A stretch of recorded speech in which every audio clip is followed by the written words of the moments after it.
பொங்கல் நல்வாழ்த்துக்கள். இந்த பொங்கல் மாதிரியே உங்க வாழ்க்கையிலும் மகிழ்ச்சி பொங்கணும்னு நான் மனமாற வாழ்த்துகிறேன். இந்த நிகழ்ச்சி பொங்கலோட சிறப்பு நிகழ்ச்சி வானம் வசப்படும். நம்ம எல்லாருக்குமே வாழ்க்கையில ஆச்சரியத்தையும் வியப்பையும் ஏற்படுத்தக்கூடியது வானூர்திகள். இந்த வானூர்தியில வாழ்க்கையில ஒரு முறையாவது நம்ம பயணிக்கணும் சொல்லிட்டு நம்ம எல்லாரும் ஒரு ஆசை இருக்கும். அந்த வகையில வானூர்தியை பத்தி முழுக்க நிறைய தகவல்களையும் அந்த தொழில்நுட்பத்தோட நுணுக்க நிகழ்ச்சியில நம்ம HIET சொல்லக்கூடிய இந்துஸ்தான் இன்ஸ்டிடியூட் ஆஃப் இன்ஜினியரிங் டெக்னாலஜில இருக்கோம். நம்ம விமானம் எப்படி விமான நிலையத்துக்கு போகுது, அது போகும்போது என்னென்ன சோதனைகள்லாம் மேற்கொள்றாங்க, அதோடைய உறுப்புகள்ல பத்தி அது எப்படிலாம் பராமரிக்கலாம், இந்த மாதிரி நிறைய விஷயங்களை வாரி வழங்கக்கூடிய இந்த நிகழ்ச்சி தான் வானம் வசப்படும்.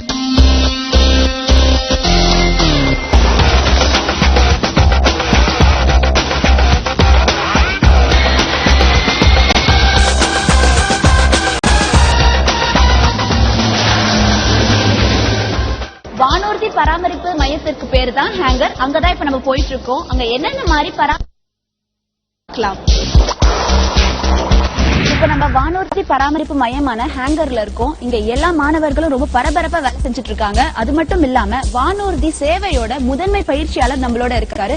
இவரோட பேசி வானூர்தி சம்பந்தமான நிறைய தொழில்நுட்ப தகவல் எல்லாம் நம்ம கேட்டு தெரிஞ்சுக்க போறோம். Myself N.K. Mishra, aircraft engineer by DGCA, Government of India.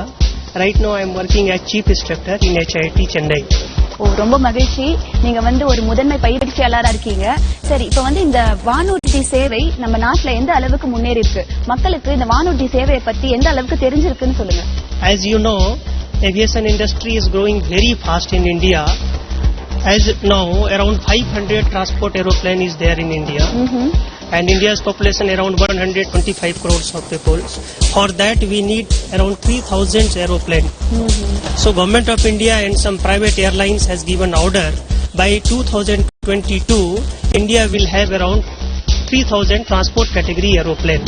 So for that we need a huge technical manpower. How student can join? For that there is a very good course, aircraft maintenance engineering course, which is approved by DGCA, Government of India. In Chennai, Hindustan Institute of Engineering Technology will provide this course. And after getting some practical experience there, they have to pass some of the papers, which is conducted by DGCA, Government of India. Okay. And then students will start their career in aviation.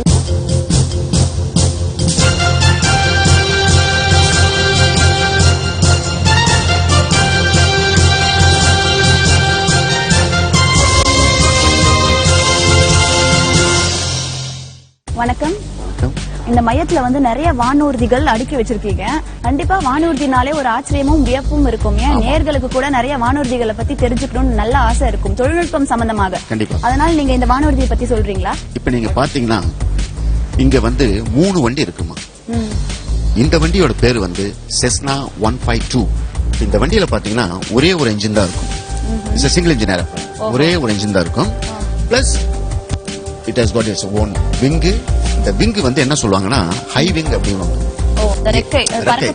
பறக்கக்கூடியது. ஏன் high wing அப்படின்னா இது main body. இது main body. Okay, இந்த main பாடிக்கு மேல இருக்குது wing. அதனால இது ஹை விங் அப்படிம்பாங்க. இது கீழேயும் இருக்கலாம், சென்ட்ரல்லயும் இருக்கலாம், எங்க வேணாலும் இருக்கலாம். பட் இந்த வண்டியில இது மேல இருக்கு. So we call it a high wing aeroplane. High wing aeroplane. Okay, with only one single engine. Right. This is called Englishல சொல்ல போனா fuselage அப்படிம்பாங்க. இந்த செக்ஷன் ஃபுல்லா. And this is a wing. Okay, right. Next பாத்தீங்கன்னா இந்த area இது டோட்டலா tail unit அப்படிம்பாங்க இங்கிலீஷ்ல. டெயில் யூனிட், அந்த வால் பகுதி. வால் பகுதிம்பாங்க. இந்த வால் பகுதியில என்னென்ன இருக்குன்னா we have got one horizontal stabilizer. Stabilizer. இதுக்கு பேரு எலிவேட்டர். எலிவேட்டர் ஸ்டெபிலைசர்னு சொல்லக்கூடியது அந்த வானூர்தியை சமமான முறையில பறக்க வைக்கக்கூடியது. இது பேரு எலிவேட்டர். எலிவேட்டர் மேல போறது, கீழ வரும். டேக் ஆஃப்னு சொல்லக்கூடிய அந்த சமயத்துல ஆபரேட் பண்ணுவாங்க. ஓகே, இது rudder. Rudder. Okay, rudder main purpose என்ன அப்படின்னா பறக்கும் போது நான் டைரக்ஷன் சேஞ்ச் பண்ணணும் அப்படின்னா left or right direction change பண்ணா இதை ஆப்ரேட் பண்ணணும். எப்பவுமே ஒரு ஏரோப்ளேன் 2 எலிவேட்டர் இருக்கும், ரைட்ல ஒண்ணு லெஃப்ட்ல ஒண்ணு. வால் பகுதி ஒண்ணுதான், வால் பகுதி இதுதான், ஒண்ணுதான், எல்லாம் எல்லாமே சேர்ந்ததுதான் வால் பகுதி. அதுல இருக்கிறது தான் இந்த எலிவேட்டர் ஸ்டெபிலைசர்ன்ற இதெல்லாம். இந்த வண்டியை பொறுத்த வரைக்கும் இதுதான் அண்டர் கேரேஜ். அண்டர் கேரேஜ்னா வீல் அசம்பிளி. வீல் அசம்பிளி இப்ப பாருங்க, இந்த பிக்ஸ்ட் அண்டர் கேரேஜ் என்ன மீனிங் அப்படின்னா, இப்ப இந்த வீல் அசம்பிளி எப்படி இருக்கோ இதே மாதிரிதான் பிளைங் டைம்ல இதே மாதிரிதான் இருக்கும். பறக்கும் போதும் அந்த பறக்கும் போதும் சக்கரம் இப்படியே தான் இருக்கும், இது உள்ள போகாது. ஆமா, நம்ம பாக்கும்போது விமான நிலையத்துல உள்ள போறத நான் பாத்திருக்கேன். இது வந்து பிக்ஸ்ட் அண்டர் கேரேஜ்னு சொல்றீங்க. இதுதான் பிக்ஸ்ட் அண்டர் கேரேஜ். பேசிக்கலி இந்த வண்டி நம்ம எதுக்கு யூஸ் பண்றோம், என்ன பர்பஸ் அப்படின்னு பாத்தீங்கன்னா, நம்பர் 1 வந்து pilot training. Pilot training, suppose I want to become pilot, எனக்கு எங்கேயாச்சும் ஒரு பிளைன் ஸ்கூல்ல ஜாயின் பண்ணி படிக்கணும், பறக்கணும். இந்த வண்டி தான் இந்தியாவில பெரும்பாலும் எல்லா பிளைங் கிளப்லயும் யூஸ் பண்றாங்க. இந்த வண்டி தான் செஸ்னா 152 தான் யூஸ் ஃபார் பைலட் ட்ரைனிங். இது இல்லாம பைலட் ட்ரைனிங் இல்லாம வேற என்ன பர்பஸ் யூஸ் பண்ணலாம் அப்படின்னு கேட்டீங்கன்னா, ஃபிளவர் டிராப்பிங். படங்கள்ல எல்லாம் மேல இருந்து பூ விழ மாதிரி அதேதான் சேம் அந்த இதுக்கு பண்ணலாம். பிளஸ் சப்போஸ் ஒரு இடத்துக்கு ஏதாச்சும் ஒரு வண்டி ஆக்சிடென்ட் ஆயிடுச்சு, இப்ப நான் போய் அதை கண்டுபிடிக்கணும் எங்க இருக்குன்னு சொல்லிட்டு, அந்த மாதிரி ரெக்கிஸ் வாட்டிக்கெல்லாம் யூஸ் பண்ணலாம், செக்ஷன் ரெஸ்கி யூஸ் பண்ணலாம், செக்ஷன் ரெஸ்கி யூஸ் பண்ணலாம். இந்த மாதிரி டிஃபரெண்ட் பர்பஸ் எல்லாம் இருக்கு இந்த வண்டி. இப்ப நீங்க என்ன பண்ணலாம், நான் வந்து காக்பீட்ல காமிக்கிறேன்.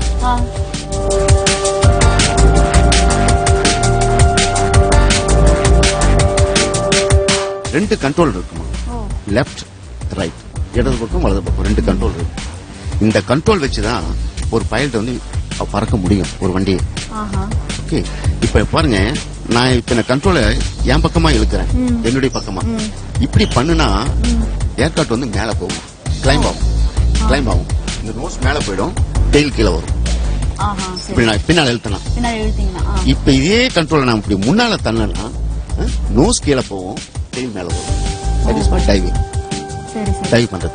ஓகே, நெக்ஸ்ட் இப்ப இந்த பொசிஷன்ல இருந்து இப்ப நான் ரைட்ல டர்ன் பண்ணேன்னு வச்சுங்க, இப்படி கண்ட்ரோல் கால் ரைட்ல டர்ன் பண்ணனா ஏர்கிராஃப்ட் வந்து ரைட்ல பேங்க் ஆகும், ரைட் சைடுல.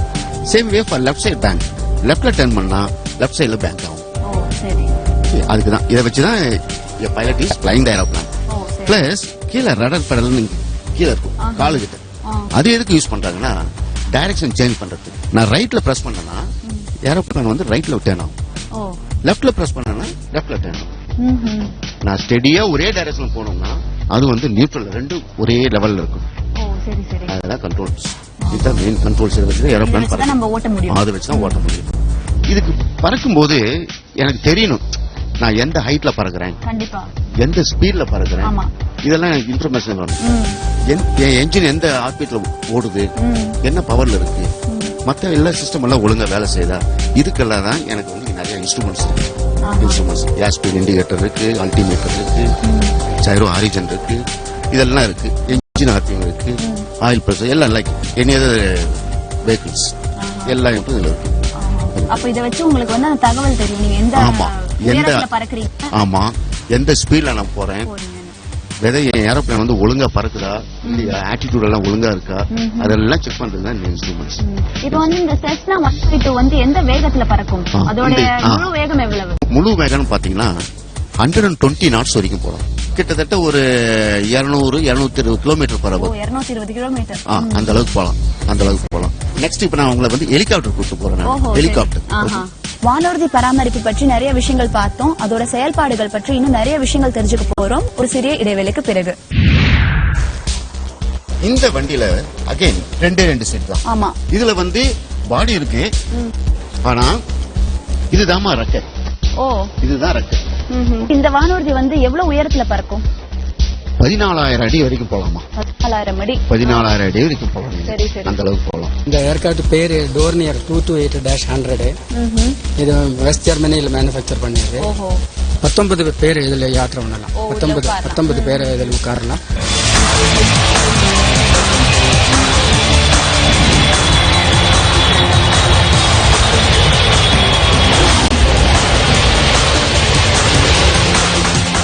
நீங்க நாத்தினாலும் பயிர் வச்சாலும் எதை வச்சாலும் அமோகமா வருத, அது எப்படி? நான் சமுத்திர இயற்கை உரம் பயன்படுத்துறேன், செழிப்பா இருக்கேன். இது எங்க கிடைக்கு? எல்லா ஊர்லயும் எல்லா உரக்கடையிலயும் கிடைக்குது. ஸ்ரீ சமுத்திர இயற்கை உரம். கடையில போய் ஏதாவது ஒரு உரம் அப்படின்னு கேட்காங்க. ஸ்ரீ சமுத்திரா இயற்கை உரம் தான் வேணும்னு கேட்டு வாங்க. தாயகம் சிட் ஃபண்ட்ஸின் தமிழர் திருநாளாம் இனிய பொங்கல் நல்வாழ்த்துக்கள். தாயகத்தில் சேருங்கள், வளமோடு வாழுங்கள். 21 வருட மக்கள் நம்பிக்கை.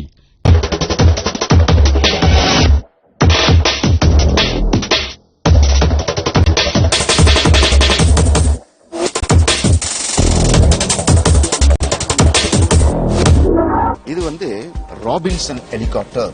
ராபின்சன் ஹெலிகாப்டர் மேனுஃபேக்சர் கம்பெனி வந்து ராபின்சன் ஹெலிகாப்டர் அப்படிமா. ஓஹோ சரி.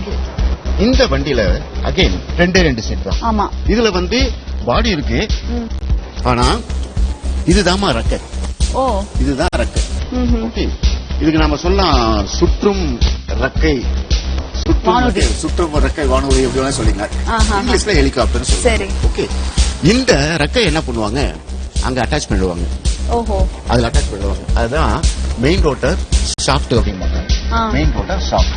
இது வந்து மெயின் ரோட்டார், முக்கியமான சுற்று. இந்த கம்பி மாதிரி இருக்கே, இது இல்லம்மா, இந்த இங்க இருக்குது சொல்றேன். கீழே இருக்கிற இத சொல்றேன், இத சொல்றேன்.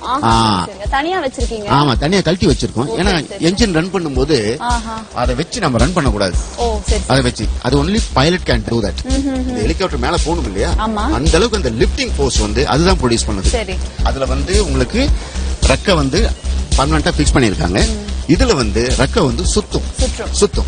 அதுதான் மெயின் டிஃபரன்ஸ். சரி, அதுக்கப்புறம் வேற என்ன தொழில்நுட்பம் சம்பந்தமா? இதுல தொழில்நுட்பம் அது கண்டிப்பா வித்தியாசம் இருக்கு. அதுக்கு இதுக்கு வித்தியாசம் இருக்கு. அங்க உங்களுக்கு நான் 2 கண்ட்ரோல் காமிச்சேன்ல. ஆமா, அந்த செஸ்னா 152. ஆமா, ரைட் லெஃப்ட் மூவ் பண்றதுக்கு, மேல போறது, கீழ வரதுக்கு. பட் இதுல வந்து டோட்டல் சிஸ்டமே வேற. ஓ, என்ன இது பாருங்க, இதுக்கு பேர் வந்துமா இங்கிலீஷ்ல வந்து சைக்கிளிக் ஸ்டிக் அப்படிம்பாங்க. Okay, cyclic stick. இதனுடைய பர்பஸ் என்ன அப்படின்னா, ஒன்ஸ் என்ஜின் நீங்க ஸ்டார்ட் பண்ணிட்டீங்கன்னு வச்சுங்க, அந்த ரெக்க சுத்துன்னு சொன்னல, அது சுத்தும். அது சுத்தும் போது சப்போஸ் நான் முன்னால போகணும் அப்படின்னா இத வந்து நீங்க ஃப்ரண்ட்ல மூவ் பண்ணணும், முன்னால போகணும், பின்னால மூவ் பண்ணணும். ஓகே, நெக்ஸ்ட் சப்போஸ் இந்த ஹெலிகாப்டர் வந்து அப்படியே வலது பக்கமா பேங்க் பண்ணணும், இல்லனா இடது பக்கமா திரும்பணும் பேங்க் பண்ணணும் அப்படின்னா இந்த ஸ்டிக்கரை நான் இந்த மாதிரி இடது பக்கமாவும் வலது பக்கமாவும் செய்யணும். சரி சரி. சோ தட் இந்த ஹெலிகாப்டர் அப்படியே இதாகும். நெக்ஸ்ட் அது வந்துங்க அங்க சொன்ன மாதிரி இதுவும் ரடர் பெடல் தான் இது. இப்ப ஹெலிகாப்டர் வந்து நான் லெஃப்ட்ல டர்ன் பண்ணணும், ரைட்ல டர்ன் பண்ணணும் அப்படின்னா அதுக்கேற்ற மாதிரி நாங்க அதை பிரஸ் பண்ணுவோம். Right left. இதுக்கு பேரு கலெக்டிவ்னு சொல்லுவாங்க. Collective stick. இதனுடைய பலன் என்ன அப்படின்னா, இப்ப நான் என்ஜினை ஸ்டார்ட் பண்ணிட்டேன். என்ஜினை ஸ்டார்ட் பண்ண பிறகு இப்ப நான் மேல போகணும், மேல வச்சிட்டு இருப்பேன். இப்ப அங்க இருந்து மறுபடியும் நான் கீழே வரணும் அப்படின்னா இதை மறுபடியும் நான் கீழே தள்ளுவேன். இப்படி கீழே போனோம்னா ஹெலிகாப்டர் கீழே போகும். அதுக்குதான் இந்த இது வந்து உங்களுக்கு 210 கிலோமீட்டர்.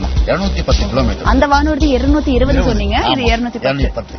எப்பவுமே வந்து ஹெலிகாப்டர் ஸ்பீடு இன்னைக்கு பொறுத்த வரைக்கும் மேக்ஸிமமே ஸ்பீடு வந்து ஒரு 360 கிலோமீட்டர் தான். ஓஹோ, மேக்ஸிமம் ஒரு 360 கிலோமீட்டர் போலாம். அதுக்கு மேல போக முடியாது. அதனாலதான் ஹெலிகாப்டர் ஸ்பீடு எப்பவுமே அந்த 50 வின் பாத்தீங்க இல்லையா, அந்த வண்டி அதை விட கம்மியா தான் இருக்கும். This is also used for training purpose தான். பயிற்சி கொடுக்கிறதுக்கு மட்டும் தான் பயன்படுத்துறீங்க. பயிற்சி கொடுத்து யூஸ் பண்ணலாம், ஃப்ளவர் டாப்பிங் யூஸ் பண்ணலாம், ரெக்கிங். ஒரு வண்டி கிராஷ் ஆயிடுச்சுன்னா போய் நம்ம எங்க இருக்கான்னு கண்டுபிடிக்கணும். கண்டிப்பா அது இந்த போலீஸ் பெட்ரோலிங் சொல்றாங்களே, அதுக்கெல்லாம் யூஸ் பண்றாங்க இந்த வண்டி. இன்னொரு புதுசா இந்த இதெல்லாம் பாப்பீங்க நீங்க. இங்க பாருங்க. ஓ, இது ஒரு ரெக்கை தானே? இது ஒரு ரெக்கை. அந்த மாதிரி அங்க கிடையாது. ஆமா, அங்க கிடையாது. பட் இதுல இருக்கு, ஹெலிகாப்டர்ல இருக்கும். இதுக்கு பேர் வந்து இங்கிலீஷ்ல டெயில் ரோட்டார் அப்படிம்பாங்க. ஓஹோ, டெயில் ரோட்டார் அப்படிம்பாங்க. இதனுடைய பலன் என்ன அப்படின்னா, இப்ப இந்த வண்டி பறக்கும் போது பறக்கணும் அப்படி என்ன அர்த்தம், மேல வந்து அந்த ரெக்க சுத்துது. இது body of the helicopter, main body. அது சுத்தும் போது இந்த பாடி வந்து கரெக்டா டைரக்ஷனை மெயின்டைன் பண்றதுக்கு தான் இது ஹெல்ப் பண்ணுது. ஓஹோ, சரி சரி. இது இல்லன்னா இப்ப அந்த ரெக்க வந்து கிளாக்வைஸ் டைரக்ஷன்ல வலது பக்கம் சுத்திச்சுன்னா இது இடது பக்கம் சுத்தும். இதனுடைய ஃபோர்ஸ் கண்ட்ரோல் பண்றதுக்கு தான் அந்த பெடல் காமிச்சனே, ரடர் பெடல். அது ஆப்ரேட் பண்ணவே இதனுடைய ஃபோர்ஸ் கண்ட்ரோல் ஆகும். வந்து இந்த வானூர்தி வந்து எவ்வளவு உயரத்துல பறக்கும்? 14,000 அடி வரைக்கும் போலாமா? 14,000 அடி. 14,000 அடி வரைக்கும் போலாம். சரி சரி. அந்த அளவுக்கு போலாம். இந்த மையத்திலே இருக்கிறதுலே பெரிய வானூர்தி இதுதான் நான் நினைக்கிறேன். ஏன்னா அவ்வளவு பிரம்மாண்டமா இருக்கு. இதை பத்தி இன்னும் நிறைய விஷயங்கள் சொல்றதுக்காக இன்னொரு பயிற்சியாளர் நம்மளோட தயாரா காத்துட்டு இருக்காரு. வணக்கம். இப்போ இந்த வானூர்தி பத்தி சொல்லுங்க. இது ரொம்ப பெருசா பிரம்மாண்டமா இருக்கு. இந்த மையத்திலே இதுதான் இருக்கிறது பெருசுன்னு நினைக்கிறேன். இந்த ஏர்கிராஃப்ட் பேரு டோர்னியர் 228-100. இது வெஸ்ட் ஜெர்மனியில் மேனுஃபேக்சர் பண்ணியது. 19 பேர் இதுல யாத்திரை பண்ணலாம். 19 பேர் இதில் உட்காரலாம். இதுதான் சீட்டிங் அரேஞ்ச்மெண்ட். எல்லா சீட்டும் 19 சீட் இருக்கும்.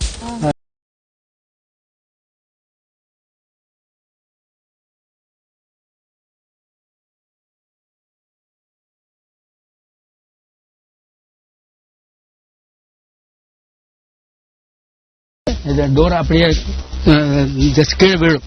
டோர் வேணா அப்படியே எஸ்கேப் பண்ணலாம். இதுல மேல எல்லாம் கண்ட்ரோல் கேபிள் இருக்கு. அங்க எப்படி இது வீல் எல்லாம் டர்ன் பண்றதோ அதெல்லாம் மூவ்மெண்ட் எல்லாம் இந்த கேபிள் தான் டிரான்ஸ்மிட் ஆகுது.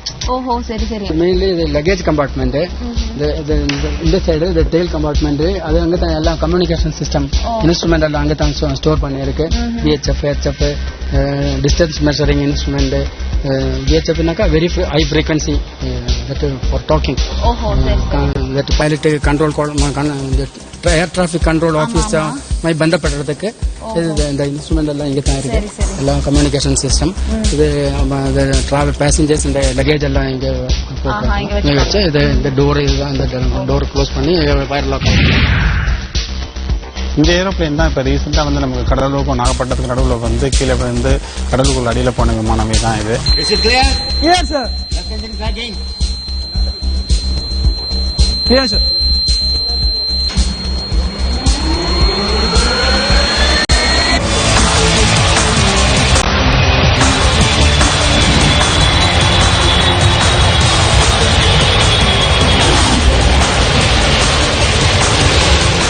இந்த வானூர்தி பராமரிப்பு நிலையத்துல மிகப்பெரிய பிரம்மாண்டமான வானூர்தினா அது டார்னியர் 228 வானூர்தி தான். இந்த வானூர்தியை இங்க இருக்கக்கூடிய மாணவர்களும் பயிற்சியாளர்களும் சேர்ந்து இயக்கி காமிக்க போறாங்க. இன்னைக்கு வந்து இங்க இருக்கிற ஏரோப்ளேன் வந்து ஸ்டார்ட் பண்றதுக்கு பசங்களுக்கு கத்துக்கிறதுக்காக இருக்கிறோம். இந்த ஏரோப்ளேன் தான் இப்ப ரீசெண்டா வந்து நமக்கு கடலூருக்கும் நாகப்பட்டினத்துக்கு நடுவில் வந்து கீழே வந்து கடலுக்குள்ள அடியில் போன விமானமே தான் இது. இதை வந்து ஃபர்ஸ்ட் ஸ்டார்ட் பண்றதுக்கு முன்னாடி நம்ம சில ப்ரிகாஷன்ஸ்லாம் இருக்கு. அதெல்லாம் நம்ம வந்து எடுத்துக்கணும்.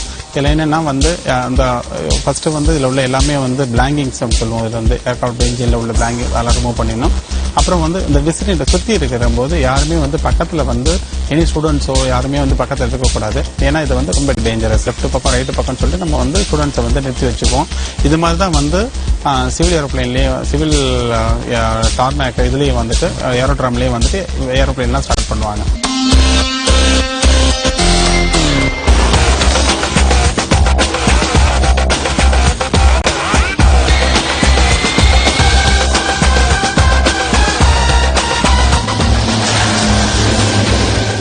நம்ம வந்து பேட்டரி கார்ட்டை வந்து கனெக்ட் பண்ணிக்கணும். எக்ஸ்டர்னல் பேட்டரின்னு சொல்லுவாங்க. அந்த பேட்டரி வந்து ஃபர்ஸ்ட் நம்ம வந்து ஏரோப்ளேனில் கனெக்ட் பண்ணிக்குவோம். கனெக்ட் பண்ணிட்டு இன்டர்னல் பேட்டரி இருக்கான்னு பார்த்துக்குவோம். அதை வோல்டேஜ் செக் பண்ணுவோம். அந்த வோல்டேஜ் வந்து செக் பண்ணதுக்கு அப்புறம் இந்த வோல்டேஜ் வந்து நல்லா இருந்தது. மினிமம் வோல்டேஜில் இருந்தால் இந்த ஏரோப்ளேன் வந்து ஸ்டார்ட் ஆகாது. அதனால அதை செக் பண்ணிட்டு அதுக்கப்புறம் வந்து தான் நம்ம வந்து ஸ்டார்ட் பண்ணுறதுக்கு போகிறோம். இப்போ sir shall I on the external power supply? Here sir.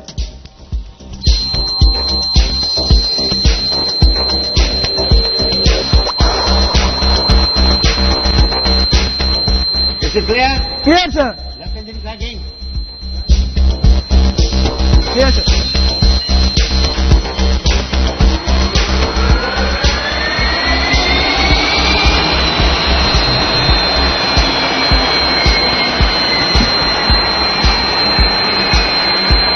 இந்த ஏரோப்ளேனில் வந்து லெஃப்ட் இன்ஜினில் தான் ஆல்ரெடி அந்த பூஸ்டர் பம்பில் வந்து ப்ராப்ளம் வந்தது. பூஸ்டர் பம்ப்னா அந்த ஃபியூயலை வந்து விங்லேருந்து எடுத்து இன்ஜினுக்கு கொடுக்குறது தான் பூஸ்டர் பம்ப் அப்படின்றது. அந்த பம்பில் ஒரு ப்ராப்ளம் வந்தது. அதை வந்து நாங்கள் சரி பண்ணிட்டு இப்போ வந்து அதுக்காக தான் ஸ்டார்ட் பண்ணுறதுக்காக போகிறோம். Okay? Yes sir.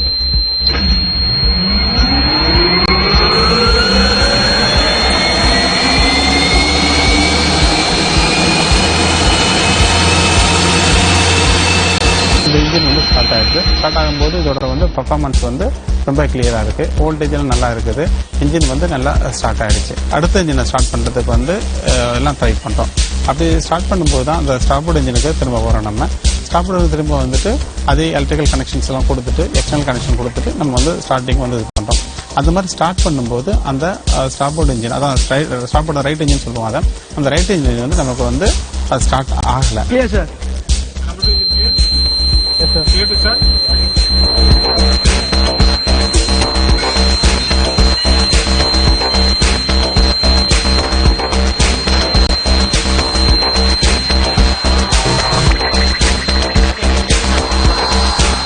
ஸ்டார்ட் ஆகல அப்படின்ற போது அதுக்குள்ள என்னென்ன அந்த பழுது நீக்குன்ற இதெல்லாம் என்னென்ன இருக்குன்னு சொல்லிட்டு அதெல்லாம் ஒன்னொன்னா வந்து நம்ம ஸ்டூடெண்ட்ஸ் வந்து பண்ண போறாங்க. இப்ப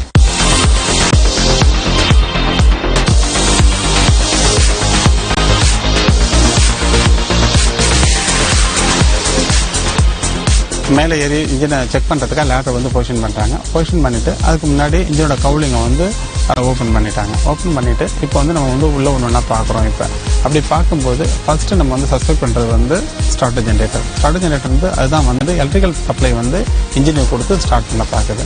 அப்படி பார்க்கும்போது அதோட கனெக்ஷன்ஸ் சரியாக இருக்குது, எல்லாம் லூஸ் கனெக்ஷன்ஸ் இருக்கான்னு பார்க்குறாங்க. ஏதாவது இதெல்லாம் டைப் பண்ணிடுறாங்க. அதை டைப் பண்ணுறோம். டைப் பண்ணிட்டாங்க. டைப் பண்ணிவிட்டு அதுக்கு அடுத்தது பார்க்கும்போது வேற என்ன இருக்குன்னா ஃபியூயல் கண்ட்ரோல் யூனிட். அந்த ஃபியூயல் கண்ட்ரோல் யூனிட் போய் பார்க்குறோம். ஏன்னா ஃபியூயல் வந்து அது கரெக்டாக போகுதா அப்படின்னு சொல்லிட்டு அதுக்கு வேற ஏதாவது வந்து லூஸ் கனெக்ஷன் இருக்குதா, வேற எங்கேயாவது ஃபியூயலோட லீக்கிங் இருக்குதா, லூஸ்னஸ் இருக்குதா, அதெல்லாம் செக் பண்ணுறோம். அந்த ஃபோர்ஸஸ்லாம் செக் பண்ணுறோம். செக் பண்ணி பார்த்தபோது அது எல்லாமே கரெக்டாக இருக்குது. அது கரெக்டாக இருந்த உடனே அதுக்கப்புறம் தான் நம்ம போயிட்டு ஃபியூயல் குவான்டிட்டி செக் பண்ணுறாங்க. இருக்குதா அவைலபிள், ஃபர்ஸ்ட் ஃபியூயல் குவான்டிட்டி நம்ம இதில் இருக்குதா அப்படின்னு சொல்லிட்டு அப்புறம் வந்து ஃபர்தர் என்ன பண்ணலாம் அப்படின்னு சொல்லிட்டு ஒன்று ஒன்றா பார்த்துட்டு வரும்போது அந்த இக்னேட்டர் பிளக் வந்து செக் பண்ணுறோம். இக்னேட்டர் தான் வந்து ஃபர்ஸ்ட் நமக்கு ஸ்டார்டிங் கொடுக்குறது. அது பார்த்தபோது அந்த இக்னேட்டர் வந்து கொஞ்சம் லூஸாக இருந்துச்சு. இந்த லூஸாக இருந்ததுனால தான் நமக்கு வந்து ஸ்டார்ட் வந்து அட்டெம்ப்ட் பண்ணும்போது அது வந்து ஸ்டாப் ஆகிடுச்சுன்னு தெரியல. அப்போ வந்து அந்த லூஸ்னஸ் வந்து டைட் பண்ணுறாங்க. டைட் பண்ணதுக்கு அப்புறம் வந்து டைப் பண்ணிவிட்டு அதை வந்து வயர் லாக்லாம் பண்ணிவிட்டு அதை இது பண்ணிட்டு செக் பண்ணிவிட்டு கிளியர் ஆனதுக்கு அப்புறம் அதுக்கப்புறம் தான் அந்த கவுலிங்ஸை வந்து ஃபிட் பண்ணுறோம். கவுலிங் வந்து இன்ஜின் கவுலிங் வந்து ஃபிட் பண்ணுறோம். இன்ஜின் கவுலிங்கை ஃபிட் பண்ணிவிட்டு வெளியில் வந்து ஸ்டூடெண்ட்ஸ்லாம் வெளியில் வந்து நம்ம வந்து லேட்டரை வந்து அங்கே எடுத்துடுறாங்க.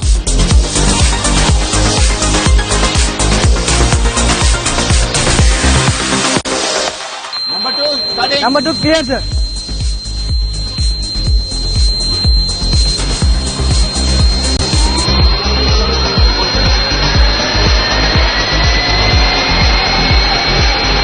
இப்போ வந்து நம்மள அவுட்கம் வந்து நம்ம என்ன பார்த்தோம் அப்படின்னா வந்து அந்த இக்னேட்டர் பிளக், அதாவது வந்து நமக்கு வந்து ஃபியூயல் வந்து போயிட்டு பேர்ன் ஆகிற கம்பஷன் டெம்பிள் போய் பேர்ன் ஆகிற இக்னேட்டர் பிளக் வந்து லூஸ் ஆனதுனால தான் அதோட வந்து நமக்கு வந்து ஸ்டார்ட் வந்து கிளியராக இல்லை, நமக்கு வெவரிங்காக இருந்துச்சு. அது ஹேங்கப் மாதிரி இருந்துச்சு, ஆர்கே ஹேங்கப் மாதிரி இருந்துச்சு.